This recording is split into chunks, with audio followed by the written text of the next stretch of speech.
Hello, hello, and hopefully you can see and hear me. We're live on our very first webinar on Crowdcast. So let's see if you can hear me. Say hello in the right-hand bar. There's a place for you to make comments on the right-hand side. Down below is the place where you ask questions. So just making sure that, okay, good, you can hear me. Hi. Hello, we have some people here. Good. This is the first time, so you're always nervous making sure that it works. I'm so happy. So good. So you found the comments. If there's any questions as we go along, you can ask them down in the bottom. So I'll just go ahead and say, hey, everyone, thank you so much for tuning in to this week's Product Biz Made Easy webinar on how to increase your sales with a simple sales funnel. And I am so happy that you're joining us here today. So for those of you that are new to me, and if we haven't met yet, I'm Becky J. Anderson, and I'm a product-based business coach at beckyjanderson.com, and I'm your host of the Product Biz Made Easy webinar series. I work with entrepreneurs with products that want to master their marketing, achieve more sales, and create a brand that is a real product-based business on a daily basis. So please introduce yourself in the comments over on the right-hand side. Tell us where you're joining in from. Since this is our very first one, we're all kind of learning how it works. So this is going to be the first of a weekly series I'm going to be doing. I've been coaching and consulting long enough now that I'm starting to get a lot of the same questions over and over and over. And so I'm just going to take those questions and turn them into short trainings. So I'm hoping that will be about 30 to 45 minutes, maybe an hour. I don't know. I don't think it'll go that long. But I always like to say I like to be brilliant, be brief, be gone. I know that your time is so valuable and I don't want to waste it. So we'll get right to the content because I have lots to share with you. So as we said, today we're going to be talking about sales funnels. So I'm going to give you a quick overview. I don't want to bore you with my story too much. A lot of you have heard it, but this is kind of where I started and why I'm in the product space.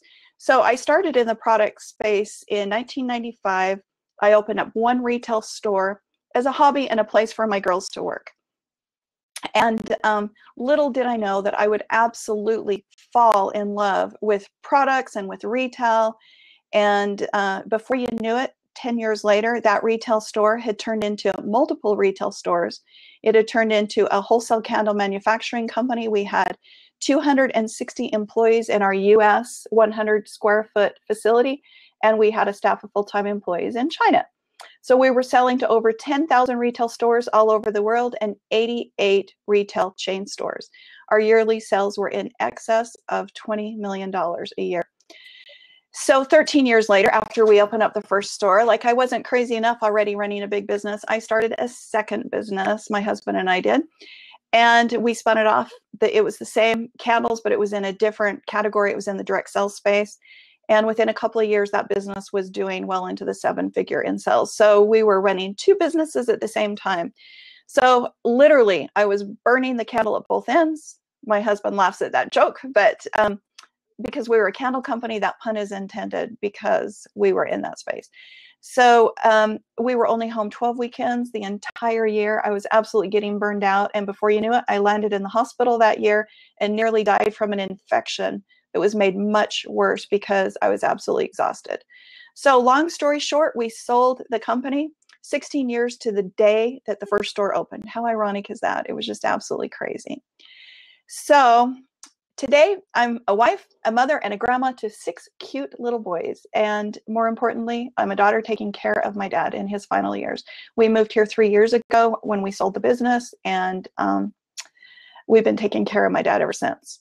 So then I spend my time now, instead of running great big businesses, I spend it working with entrepreneurs like you who want to build a business, who have products. So let's get right into the thing. So since I have been consulting, this is the #1 question that I get over and over and over again. So it made sense that I would do my very first webinar on this subject because so many people ask it.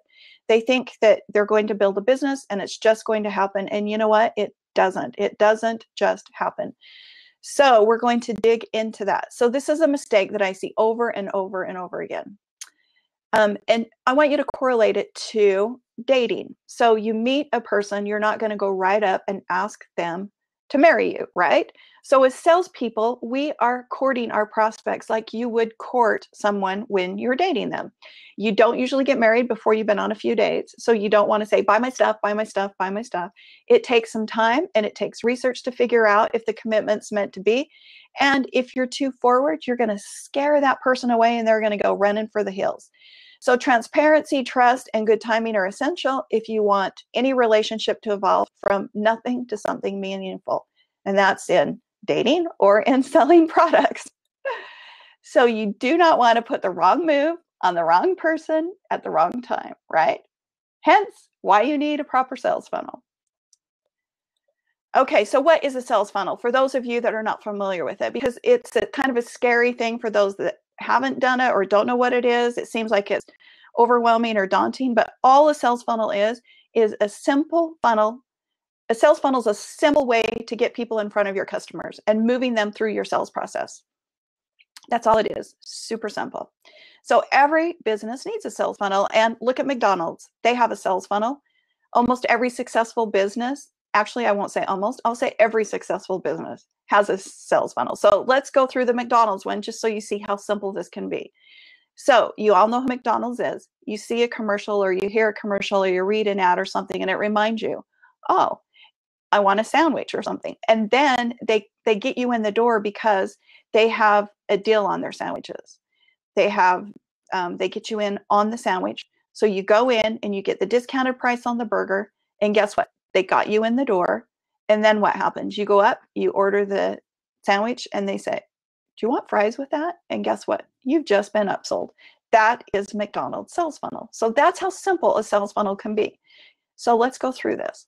So here's the blueprint of a sales funnel. So think about it. The top is the biggest because they're strangers and it's the most people. And as you start weeding through who your ideal customers would be or who the customers would be, it will narrow down and you'll start losing some people, but that's okay. You want to get down to the ones that would be your really good customers or the fans. So you have your strangers at the top. Then they become aware of you and they become visitors. And then once they learn a little more, they become leads. And once they become a lead, they become a customer. Once they become a customer, hopefully they become a promoter of your products. And then they become your super fans. So that's just your basic layout of a funnel. Okay, so let's walk through the layers. So the sales funnel levels, the first thing they do, they become aware of you, like we said. Then they show some interest. And then they become your lead. And then they purchase, and then they nurture. And those are the 5 steps that I want to walk you through of that funnel that we just showed you. So think of your products of people that don't know you. So let's go, the awareness. This is where you want to get in front of your dream customers. They're strangers at the moment, but you want to change that by putting your business out in front of them. And this is where they visit your website for the first time. They found you on an ad. They found you on Google search. A post was shared on social media or another traffic source. You're just getting started with them by creating awareness to you. So there's ways to create awareness. There's Facebook ads. Now, Facebook ads are probably the #1 way to create awareness because of the granularity that you can do on the targeting. So it's really important to be successful in your business is to really hone in on your niche and your ICA. I say all the time, the riches are in the niches, and you've got to know your ideal customer. You want to know who they are, what's important to them, where they shop. So with the granularity of Facebook ads, you can literally target. I want to target women that are 25 to 35 that live in this part of the world and they like this and they earn this much and they're married, and you can get down that deep with the Facebook ads. And that is a great way to create awareness. The second one is blogging. You put content out there that can be shared by your followers or found by SEO. So a pillar blog post is another really good way to create awareness. And a pillar blog post, for those of you that are not familiar with that, would probably be about 2,000 words. It's a longer post, but it goes into great detail, and it would have really important keywords of the people that you would be searching for. So think about the words of your products or the customers, things that they would be looking for and searching for. So as they search those words, your pillar blog post pops up, because pillar blog posts get ranked on SEO. So another really good one is videos. Videos, it's the best way to get in front of people because they know, like, and trust you quicker. Whereas if they're just getting email, they don't. And in today's world, with your cell phones and with how easy it is to get in front of people, video's so easy. You've also got Facebook Live. You've got all these live streaming things where you can get in front of them, and that makes it super easy. And then you have promoted pins. Pinterest is hands down one of the best platforms for product-based businesses. These ads are cheaper than Facebook, and they convert so well. So for those of you that are not on Pinterest, clients, as I work with clients and we get into their Google Analytics and we start to figure out where their traffic is coming from, I can guarantee you, people that have Google Analytics set up and those that have Pinterest, Facebook is always their #1 traffic driver. Pinterest is their #2. So I would suggest that if you don't have Pinterest and you're in the product-based space, that you get it and that you get Google Analytics set up so that you know where your traffic is coming from, because you can't manage what you don't measure, and you want to do more of what's working and less of what's not.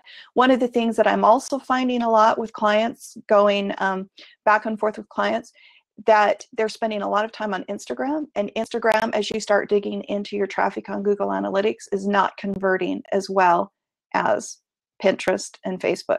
So that's something for you to be aware of and really think about and look at. Another way to create awareness is social media. Now, on social media, you don't want to just throw stuff up and hope it sticks. You want to have a strategic plan on how you are going to sell and drive people. So every post that you put up on social media should have a thought process back to it of how is this going to lead to sales? How can this point people so that they can find out about me and find out what I'm doing, and they can end up buying? You don't want to just slap just crazy things up. Think about your strategy, and all of your social media needs to go around that. So those are the ways you would create awareness.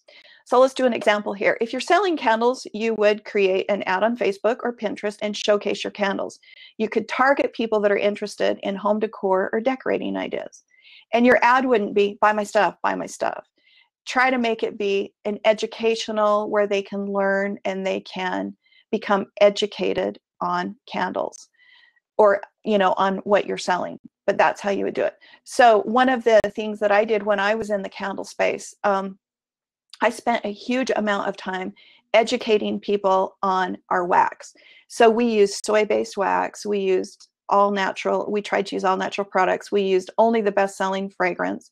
So we used 7% instead of the lower that most people would put.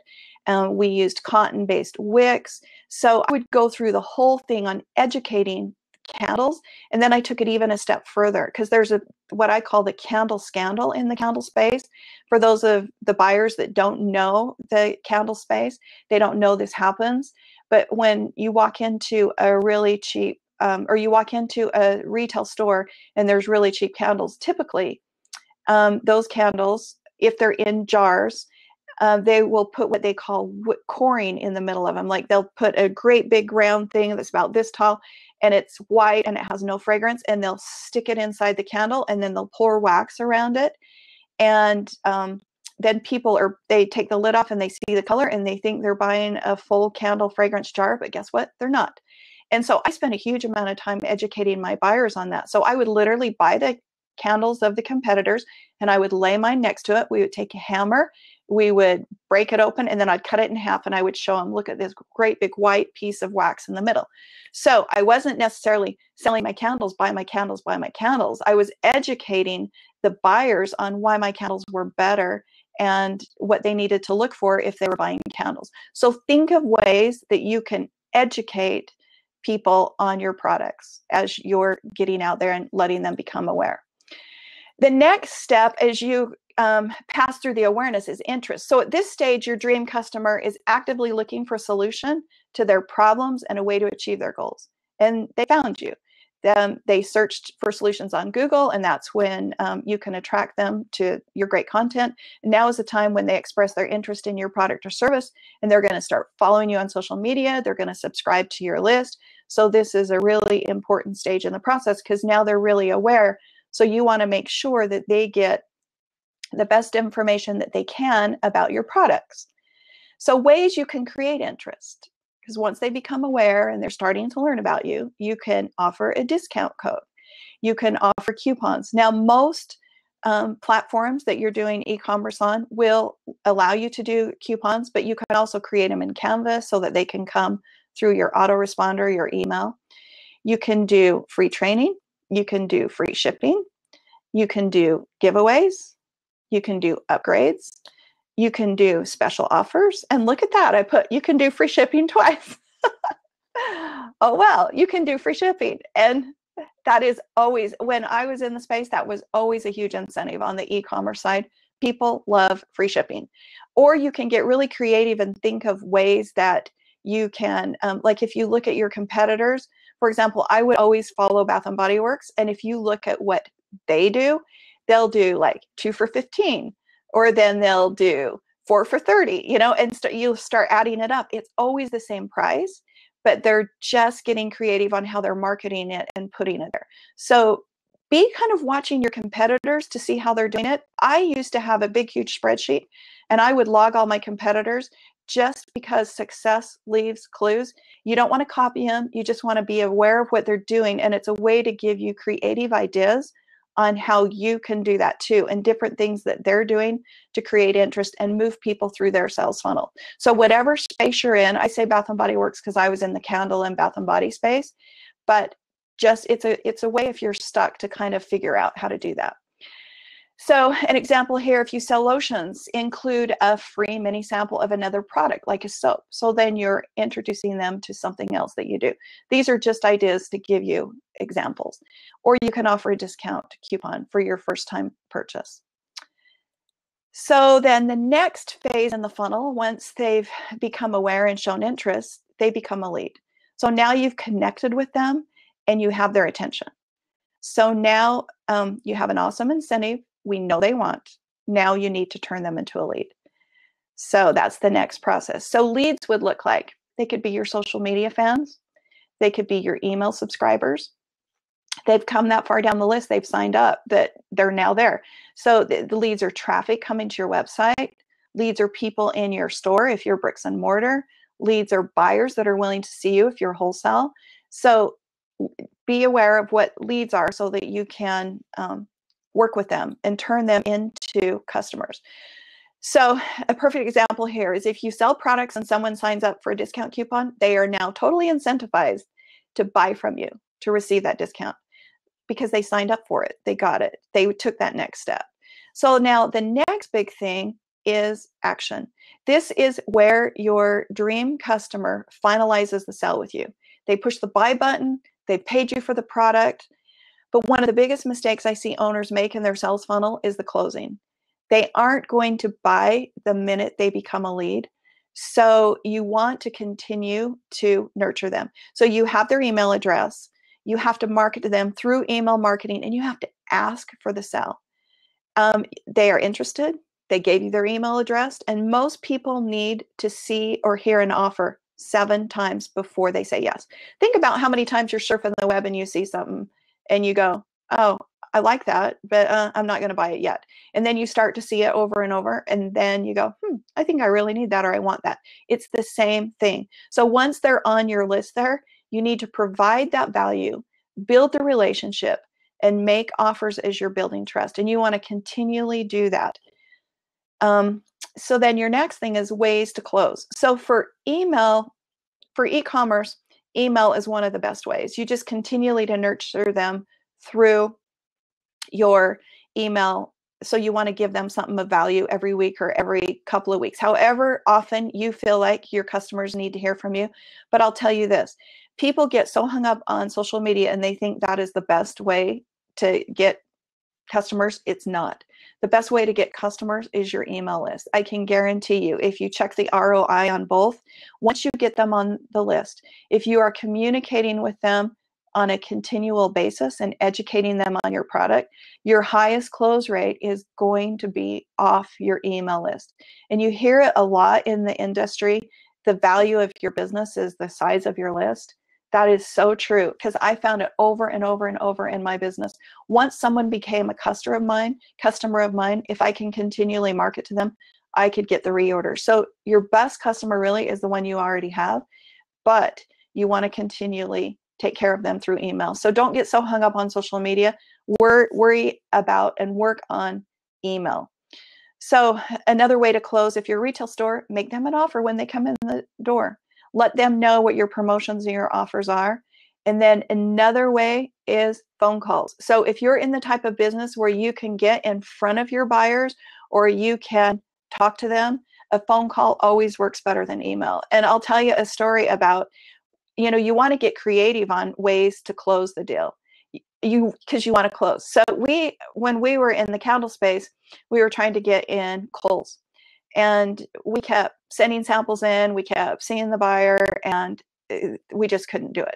So finally we started getting really creative. So because we had a line of candles that was food-based fragrances, so like we had a sugar cookie, we had a blueberry muffin, we had a strawberry cheesecake, we had all these different food fragrances. Well, we got really creative in sending food into our Kohl's buyer because he was a guy, and the way to a guy is through his stomach, right?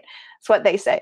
So the first day we send in blueberry muffins with a blueberry candle, and then we send in sugar cookies with a sugar cookie candle, and then we send in a strawberry cheesecake with a strawberry cheesecake candle.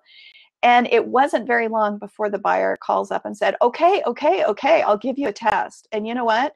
We landed that account and we stayed in that store for 13 years till we sold the business. So you just want to get as creative as you can on ways to close. You don't have to be tied down to any specific one thing. Once you have built that relationship and that customer knows you, think about what you can do to close the deal. So now they're a customer. Once they have gone through your sales funnel, you have a relationship with them, and this is the nurturing phase of the relationship. So we need to over deliver to our customers so they become repeat customers. And like I told you before, and I always say this to clients, anybody can get an order, but can you get the reorder? And the only way you can do that is to nurture your customers and take care of them. So that's an important step. So now we've been through the whole process here. I want to talk to you about how easy it is to set up your own sales funnel. Okay, so the first thing that I want you to do is think about a lead magnet or an incentive. So think about what you're going to do as an incentive. This needs to be something really good that is going to attract your new leads to your business, and you want to make it strong enough that they want to sign up. And this is the first impression you're making, so you want to make it really good and make it something they would pay for if you can. It has to be more than, hey, sign up for my newsletter, or hey, buy my stuff. So that's the first thing you want to do. You want to think of an incentive. Okay, the next thing you want to do is set up your email list. Now, if you have not signed up for an email provider, you need to. So go to MailChimp, go to Aweber. There's lots of them. You can even go to Google and find out what are all of the email providers and sign up. And they're free typically until you hit like 2,000 or so on your list. And so there's no excuse for not having a email provider or a list. So once you've gone, say, let's use the hypothetical, you signed up for MailChimp, you're going to go to MailChimp and you're going to create a list, and you can say, these are my web opt-ins or something, name that list. And then you're going to set up an autoresponder to deliver your incentive. So it works like this. You have your leads, they're attracted, they opt in on your website, they submit their email, that email is submitted to the list that you just made, and then your opt-in is automatically delivered. So this sets your lead magnet up to run on autopilot. So now that you have it set up, every time someone subscribes, they automatically receive your incentive. You can literally sit back and watch your numbers grow if you do that right. You'll have to find a way to host the file if you're doing a file. So you'll send a coupon or discount code. You can send an image in the email. But if you're sending a file such as a PDF or a guide or a video or something like that, you're going to have to take an extra step and find a host to put that. And that just means you have to have somewhere to put it so that you can allow a link to it. So in your delivery email, that's your autoresponder, you include that link for your subscribers in the email, and they just click it and save the file, and their incentive, that's your lead magnet. So you can either use Dropbox, you can use Amazon, or you can upload the file to the media section of your website and then develop a custom URL. And then after you've done that, you want to create your opt-in and this is where they would actually, people would type their name in and their email address. So both Aweber and MailChimp include those forms in their use, and they're free. All you have to do is navigate to the sign up tabs form, follow the instructions there, and create your own. So it's that easy. And then you can embed those forms into your website or host them directly on your email manager. And then it's just that easy. So once you do that, then the key is, and this is the hang up where a lot of people really struggle, and that is marketing and driving traffic to your website. You can't just put it there and expect them to come. Marketing is like taking a bath. You have to do it every day. So now that you have your website, or now that you have your opt-in and your sales funnel set up, you want to drive people to it. They're not just going to know it's there. You can have the best product in the world, but if nobody knows it's there, they're not going to find you. So out of all the marketing I've done, because the primary thing that I do with clients is branding, sales, and marketing, these are the top ways to market your business, and you want to become a master in each one. So your email marketing, like I said, you build the list, you market, you nurture them, ads, blogging, social media, and you can't just slap it up there. You've got to have a strategy. And I'm going to do a whole webinar on each social platform and the strategy for each one. So, over time, that's what we'll be working on. And then SEO and affiliates. Now, affiliates are something that a lot of people don't think to do, but it's super easy. And the way the affiliate works, you can say you're using Shopify. There's a plugin that you can do to get affiliates. And the way you can pay affiliates, you can pay them money, which would be a percentage of the sale they get, or you can pay them in a credit. And this is a great way to get started in affiliate marketing early without having to pay cash out. So the way the affiliates would work, say they like your product and they want to talk about it. So then they go blog about it, or they go promote it, and they get a special link, which is what your affiliate software would let them do. They click on that link, and that link, or they would promote that link, and then somebody clicks on that link, they come to your website and they buy. Well, that link records for the affiliate what they got, the sales that they've got. And so you can say, pay them 5% credit in your store, or you could pay them, you can figure out a way to do it, whether it be store credit or whether it be cash. You can pay them, if you want to pay them cash. A lot of people like to get cash, and typically commissions on affiliate sales are between 5 and 10%. If you want to make that a part of your sales strategy, you want to make sure that that commission is built into your margins. So as you're pricing your product and you want to do that, make sure that you're taking that into consideration. One thing to think about, if you're doing store credit instead of cash, your cost on something should be about, if you're going to wholesale, say you're paying $1 for something, your wholesale would be $3, your retail would be $6. So think about it that way. So your margin should be that good in your product, so that if you are giving someone credit for an affiliate sale, you're giving them retail credit. So say you're giving them the $6 credit, where in theory, your cost is only $1. So think about it that way too. Sometimes credit is way better than cash, but affiliates are a great way to sell. Okay, so out of all of the customers that are the clients that I have, I get these 4 questions over and over and over, which is what prompted me to do this webinar. So the first one is, how do I find my dream customers or my ICA, and where are they hanging out?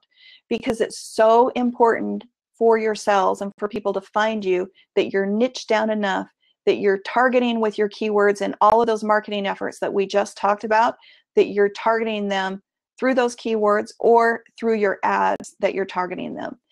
Then the second thing is, I don't have a marketing strategy, and how do I set up a strategy that works? And the third one is, I don't have a sales strategy, and I don't understand how to drive people to want to buy my stuff. And so seriously, without a sales and marketing strategy, it's like you're just throwing stuff against the wall that sticks.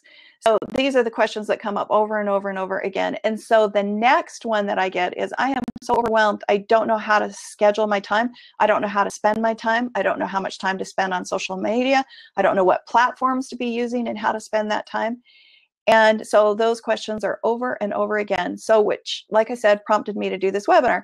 So I decided you do not have to do it alone. I created these 2 systems to answer these questions, and I'm only doing this for a short time. So I have got 2 different options here. You can do a 4-week one-on-one with me where we go through each one of those 4 things. The 4, oh, bear with me while I just lost my screen. So the 4-week, I've broken down the key strategies. I've broken them down so you can help your business. So week 1, we would review your products, your ICA. Where are they hanging out? How can you find them? Are your products what they want? Is your pricing correct? Do you have the right margins? You'll walk away from that first week knowing all that information. The week 2, we work on a marketing strategy that fits your business and meets you where you are. Week 3, we would work on a sales system and strategies for your business. And week 4, we'd plan out your ideal week and time management. So I'm only taking not a ton of people, as you know, that would take time. But for those that are really interested in that, I will do the 4-week one-on-one for $9.97. And I'm also doing a 60-minute one-on-one product review for those that are not sure on, do they have the right product mix? Are their pricing right? How do they follow trends to design their products? That whole type thing. So these are the 2 things that come up over and over again. So I just decided that I would make those available for a short time for those of you that are interested. And that is kind of a wrap on what I have. Do we have any questions for those that are here in the room, or anybody that wants to know anything? We do have some questions down here. Do you have a recommended format structure for a pillar blog post? I would say pick something that's not pushing your product down. Like we use the example of Home Depot selling toilets. Home Depot could do a pillar blog post on how to decorate a bathroom and the things that would be in it, or how to remodel a bathroom, something like that. So I would pick something that's totally educational, and then I would cover, 2 or 3 bullet points and then go into detail on that.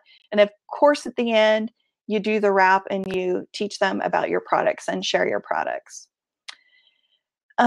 What about when you're in the wedding industry, when you don't receive repeat customers in regards to affiliates and email marketing? Oh yeah, you're right. You'd get it 1 wedding, right?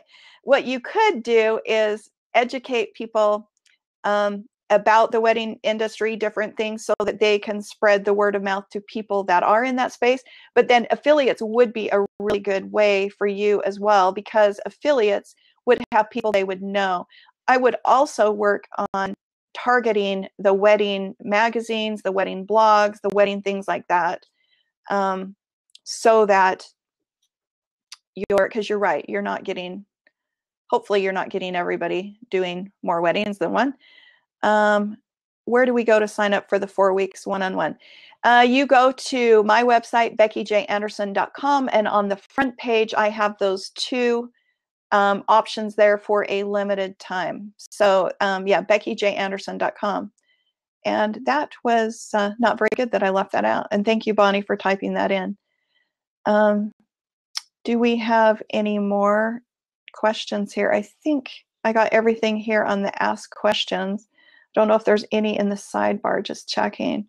But I'll tell you, I really appreciate all you guys being here. And hopefully I gave you some good information that will help move your business forward.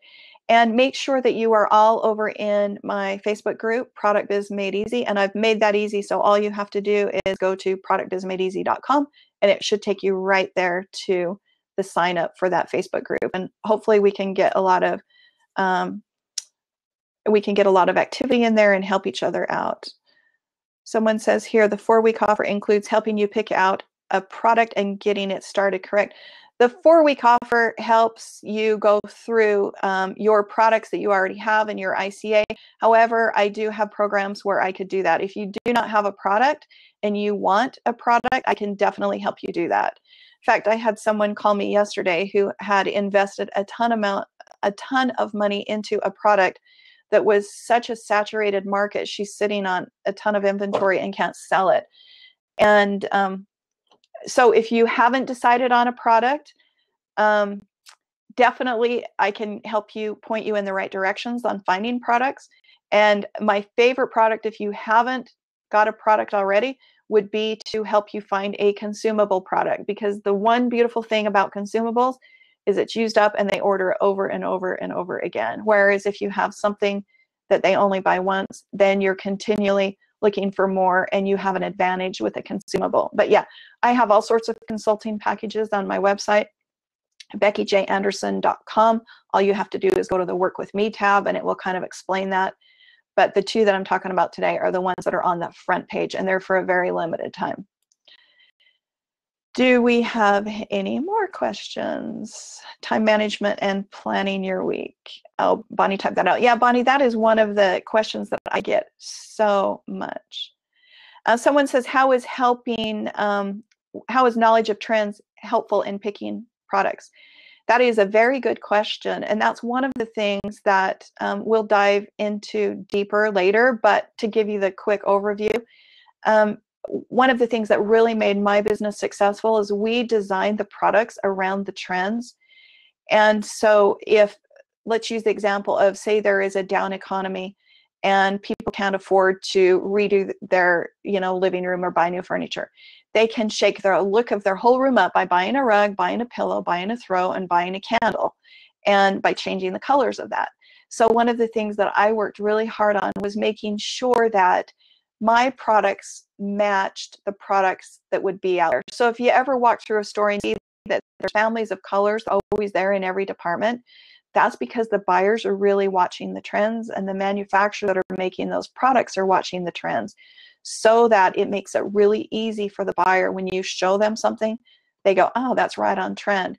Well, the trends start 1.5 to 2 years ahead of time, and they start in fashion and they trickle down into home decor and tabletop stuff like that. And so that is one of the things that I do teach, is how to follow those trends, where to go to find out what the trends are going to be. Because if you take your products and design them according to what you're seeing on the market right now, by the time that you're getting some momentum, that trend has died. So remember the chevron print, how big and hot it was. If you designed chevron right when that was hot, and by the time you got that all done and ready to go, that's out and the next trend's in. So you can really predict what are the colors, the Pantone colors, what are the icons or the motifs or the prints. Like right now, you're seeing a lot of the floral prints. You're seeing the little prints with the black background and the little florals, and you're seeing the great big tropical florals. You're seeing that the Pantone color of the year is green. So like palm tree leaves, and the greens are really popular. I had one of my clients say, when she was presented something with a lot of green in it, oh, it's too much green. And I'm like, guess what? Green is so hot right now. It's the Pantone color of the year, and it's going to be big all of this year. And in December, Pantone is going to announce another color that's going to be the Pantone color of the year for 2018. But they're deciding right now what that's going to be based on what they're seeing in fashion, and it's going to trickle down. So one of the things I love to do, because I watch trends so much, is I like to start really watching, and by December I like to predict what that is going to be, and I'm usually right.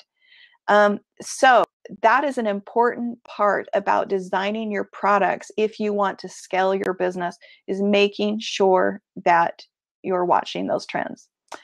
Someone says here, do you suggest adding a consumable product if you're in the wedding industry as well, so they can become repeat customers? Yes, I would. You know what you could do? You could, hate to use the thing candles because that's what I was in, but candles are so big in the wedding space. And they also, think about it, make great bridesmaids gifts.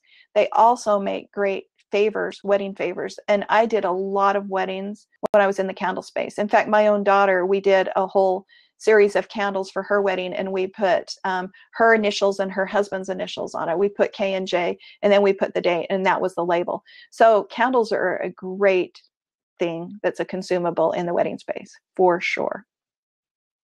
For sure. Okay, I'm not seeing any more questions. If you have one before we sign off, you can just pop it in there and we can answer it. Otherwise, I really appreciate you guys. And see, I did good. 30 minutes to 45. I'm not taking up too much time. So I really appreciate you guys being here. The replay will be available here now that you have signed up to get it. And make sure that you are also on my list over at BeckyJAnderson.com. And I really, really, really appreciate you guys being here. And thank you so much. And we'll see you next week we'll see you next week here at the same time. Actually, it's going to be at 12 o'clock next week. And I am going to look for you on the e-commerce show on Tuesdays at 1 p.m. Eastern, and these webinars will be at 12 p.m. Eastern here on Crowdcast, since it looks like Crowdcast is going to be pretty easy to work with. And thank you so much.